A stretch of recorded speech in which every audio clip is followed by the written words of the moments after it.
দিনের পর দিন মাসের পর মাস যাইতেছে, তাও এই বাড়ির কাজ শেষ হয় না। কি কাজ করে এডি? এখনো এডুক কাম শেষ হয় না। এই মিস্ত্রি, কাম এত স্লো কেন? তোমাকে কি টাকা কম দেই?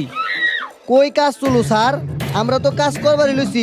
এই যে দেখেন, তাইলে কাম হয় না কেন? এতক্ষণ তো 5 তলা কমপ্লিট হয়ে যেত, তোমরা 1 তলায় বয়ে রইছো। আপনি যদি এত দ্রুত কাজ চান তাহলে আমাকে হাজিরা খাটিবেন কে? কোনটাকে দিয়ে দেন। স্যার কন্টাকে দিয়ে দেন, বুঝেন নাই? তাহলে তাড়াতাড়ি হইব। আচ্ছা ঠিক আছে, অনেক তো হাজিরাই দেখছি, এখন কোনটাকে করো, দেখি কি করো। আচ্ছা ঠিক আছে, যান। এই উস্তাদ, আবার কি হইলো? 5 তলা কমপ্লিট। টাকাটা দিয়ে দেন, জায়গা ঈদ করুম বাড়তেছে। भोसड़ी के बेटे बेटे, ओ बेटा मौज कर दी, मौज कर